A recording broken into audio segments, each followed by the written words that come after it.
Hi friends, welcome to my channel Vihan's food world. ನಾನು ನಿಮ್ಮ ಶಿಲ್ಪ. ಹೇಗಿದ್ದೀರಾ ಎಲ್ಲರೂ? ಐ ಹೋಪ್ ಎಲ್ಲರೂ ಚೆನ್ನಾಗಿದ್ದೀರಾ ಅಂದ್ಕೊಂಡಿದ್ದೀನಿ. ನಾನು ಚೆನ್ನಾಗಿದ್ದೀನಿ.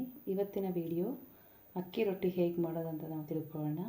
ತುಂಬ ಟೇಸ್ಟಿಯಾದ ಒಂದು ರೆಸಿಪಿ ಅಂತಲೇ ಹೇಳ್ಬೋದು. ಮೊದಲಿಗೆ ನಾನು ಅಕ್ಕಿ ಹಿಟ್ಟು, ಈ ರೇಷನ್ ಅಕ್ಕಿ ಬರುತ್ತಲ್ಲ, ಅದು ಮಿಲ್ ಮಾಡಿಸಿರೋದು 3 ಕಪ್ ಅಕ್ಕಿ ಹಿಟ್ಟು ತೊಗೊಂಡಿದ್ದೀನಿ. 1 ಕಪ್ಪು ಬಾಂಬೆ ರವೆ ಅಂತಾರಲ್ಲ, ಕೇಸರಿ ಬಾತು ಉಪ್ಪಿಟ್ಟೆಲ್ಲ ಮಾಡೋಕ್ಕೆ ಯೂಸ್ ಮಾಡ್ತಾರಲ್ಲ ಆ ರವೆ, ಒಂದು ಸ್ವಲ್ಪ ರುಚಿಗೆ ತಕ್ಕಷ್ಟು ಉಪ್ಪು, ಜೀರಿಗೆ ಹಾಕ್ಕೊಂಡಿದ್ದೀನಿ. ಎಳ್ಳು ಹಾಕೋಬೋದು, ಬಿಳಿ ಎಳ್ಳು. ಮನೇಲಿ ತಿನ್ನಲ್ಲ, ಅದಕ್ಕೆ ನಾನು ಹಾಕ್ಕೊಂಡಿಲ್ಲ, ಅದು ಆಪ್ಷನಲ್ ಎಳ್ಳು.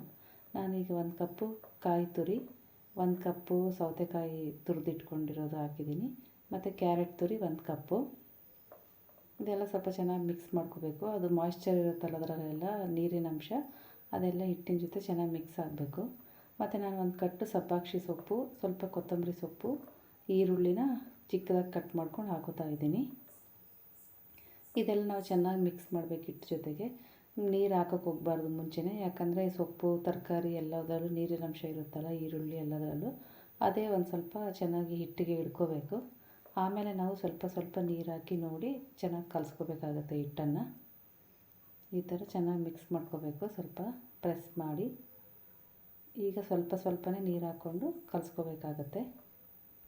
ಹಸಿರು ಮೆಣಸಿನ್ಕಾಯಿನ ನಾವು ಚಿಕ್ಕದಾಗಿ ಕಟ್ ಮಾಡ್ಕೊಂಡಾದರೂ ಹಾಕೋಬೋದು, ಇಲ್ಲ ಪೇಸ್ಟ್ ಮಾಡ್ಕೊಂಡಾದರೂ ಹಾಕೋಬೋದು. ಚಿಕ್ಕದಾಗಿ ಕಟ್ ಮಾಡಿದರೆ ಅದು ಒಂದೇ ಕಡೆ ಖಾರ ಸಿಗುತ್ತೆ, ಬೇರೆ ಕಡೆ ಖಾರ ಇರಲ್ಲ. ಅದಕ್ಕೋಸ್ಕರ ನಾನು ಒಂದು ಮಿಕ್ಸಿಲಿ ಸ್ವಲ್ಪ ಪೇಸ್ಟ್ ಮಾಡಿ ಹಾಕೋತಾ ಇದ್ದೀನಿ. ಹಾಕ್ಕೊಂಡು ಚೆನ್ನಾಗಿ ಮಿಕ್ಸ್ ಮಾಡ್ಕೊತೀನಿ. ಖಾರ ನಿಮ್ಮ ನೋಡ್ಕೊಂಡು ಹಾಕ್ಕೊಳ್ಳಿ, ನಿಮ್ಮ ಅನುಕೂಲಕ್ಕೆ ತಕ್ಕ ಹಾಗೆ. ಇದು ಸಬ್ಬಾಕ್ಷಿ ಸೊಪ್ಪು ಅಂತಾರೆ ನಮ್ಮ ಕಡೆ ಎಲ್ಲ, ಬೆಂಗಳೂರು ಸೈಡೆಲ್ಲ ಸಬ್ಸಿಗೆ ಸೊಪ್ಪು ಅಂತಾರೆ. ಅದು ಚೆನ್ನಾಗಿ ಮಿಕ್ಸ್ ಮಾಡ್ಕೋಬೇಕು. ಸೊಪ್ಪು ಚೆನ್ನಾಗಿ ಹಾಕಿದಷ್ಟು ತುಂಬ ಟೇಸ್ಟಿಯಾಗಿ ಗರಿ ಗರಿಯಾಗಿ ಸೂಪರಾಗಿರುತ್ತೆ. ಇದು ಹೆಲ್ತಿ ಅಂತಲೇ ಹೇಳ್ಬೋದು, ಹೆಲ್ತಿ ರೆಸಿಪಿ ಅಂತಲೇ ಹೇಳ್ಬೋದು. ಅದಕ್ಕೆ ನಾವು ಚೆನ್ನಾಗಿ ನಾದ್ಕೋಬೇಕಾಗುತ್ತೆ ಹಿಟ್ಟನ್ನು. ಈಗ ರೆಡಿ ಇದೆ ಮಾಡೋದಕ್ಕೆ. ನೋಡಿ ಎಷ್ಟು ಕಲರ್ಫುಲ್ಲಾಗಿ ಕಾಣಿಸ್ತಾ ಇರುತ್ತೆ. ಇನ್ನೂ ಜಾಸ್ತಿ ಸೊಪ್ಪು ಹಾಕೋಬೋದು, ಅದು ನಿಮ್ಮಿಷ್ಟ. ಅದು ಸೊಪ್ಪು ತರಕಾರಿ ಎಲ್ಲ ಜಾಸ್ತಿ ಇದ್ದಷ್ಟು ತುಂಬ ಟೇಸ್ಟಿಯಾಗಿ ಬರುತ್ತೆ.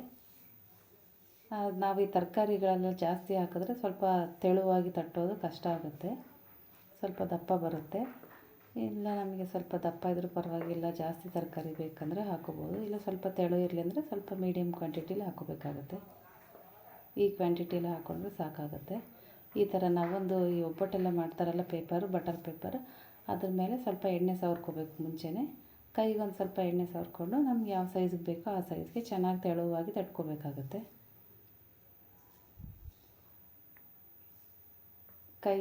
ಕೈಗೂ ಎಣ್ಣೆ ಹಚ್ಕೋಬೇಕು, ಪೇಪರ್ಗೂ, ನಾವು ಬಟರ್ ಪೇಪರ್ಗೂ ಎಣ್ಣೆ ಸವರಿರ್ಬೇಕು ಫಸ್ಟು. ಈಗ ನೋಡಿ ತವಾ ಕಾದಿದೆ, ನಾನು ಅದಕ್ಕೊಂದು ಸ್ವಲ್ಪ ಎಣ್ಣೆ ಹಚ್ಚಿದ್ದೀನಿ ತವಾಗೆ.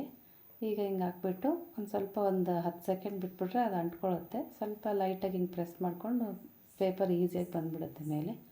ನೋಡಿ ಎಷ್ಟು ಚೆನ್ನಾಗಿ ಬಂದಿದೆ, ಎಷ್ಟು ತೆಳುವಾಗಿ ಚೆನ್ನಾಗಿ ಬಂದಿದೆ, ಕಲರ್ಫುಲ್ಲಾಗಿದೆ ಅಲ್ಲ ರೊಟ್ಟಿ. ತುಂಬ ಟೇಸ್ಟಿಯಾಗಿರುತ್ತೆ. ಬ್ರೇಕ್ಫಾಸ್ಟ್ಗೆಲ್ಲ, ಡಿನ್ನರ್ಗೆ, ಮಧ್ಯಾಹ್ನ ಲಂಚ್ಗೆಲ್ಲ ಈಸಿಯಾಗಿ ಮಾಡ್ಕೋಬೋದು. ಇದು ಒಂದು ಹೆಲ್ತಿ ರೆಸಿಪಿ ಅಂತಲೇ ಹೇಳ್ಬೋದು, ಯಾಕಂದರೆ ನಾವು ಇದರಲ್ಲಿ ಸೊಪ್ಪು ತರಕಾರಿ ಎಲ್ಲ ಹಾಕಿದ್ದೀವಿ. ತುಂಬ ಟೇಸ್ಟಿಯಾಗಿರುತ್ತೆ, ಹೆಲ್ತಿಗೆ ಹೆಲ್ತ್ ಕೂಡ. ಎಲ್ಲರೂ ಒಂದ್ಸರಿ ಟ್ರೈ ಮಾಡಿ, ಹೇಗೆ ಬಂತಂತ ನನಗೆ ಕಮೆಂಟ್ ಮಾಡಿ. ದಯವಿಟ್ಟು ಎಲ್ಲರೂ ನನ್ನ ಚಾನಲ್ನ ಲೈಕ್ ಮಾಡಿ, ಶೇರ್ ಮಾಡಿ, ಸಬ್ಸ್ಕ್ರೈಬ್ ಮಾಡಿ, ನಿಮ್ಮ ಫ್ರೆಂಡ್ಸ್ ಆ್ಯಂಡ್ ಫ್ಯಾಮಿಲಿಗೆ ಸಜೆಸ್ಟ್ ಮಾಡಿ. ದಯವಿಟ್ಟು ಎಲ್ಲರೂ ಸಪೋರ್ಟ್ ಮಾಡಬೇಕಂತ ಕೇಳ್ಕೊತಾ ಇದ್ದೀನಿ. ಈ ರೊಟ್ಟಿಗೆ ಪಲ್ಯಗಳೇನು ಬೇಕಾಗಲ್ಲ, ಚಟ್ನಿ ಜೊತೆ ತುಂಬ ಚೆನ್ನಾಗಿರುತ್ತೆ. ಎಸ್ಪೆಷಲಿ ಟೊಮೊಟೊ ಚಟ್ನಿ ಜೊತೆ ತುಂಬ ಚೆನ್ನಾಗಿರುತ್ತೆ. ಮತ್ತು ಶೇಂಗಾ ಚಟ್ನಿ ಮಾಡ್ಕೋಬೋದು, ಕಾಯಿ ಚಟ್ನಿ ಮಾಡ್ಕೋಬೋದು, ಎಲ್ಲದ್ರ ಜೊತೆಗೂ ತುಂಬ ಟೇಸ್ಟಿಯಾಗಿರುತ್ತೆ. ನಾವು ಇವತ್ತು ಟೊಮೊಟೊ ಚಟ್ನಿ ಮಾಡಿದ್ದೀವಿ, ತುಂಬ ಸೂಪರ್ ಕಾಂಬಿನೇಷನ್ನು.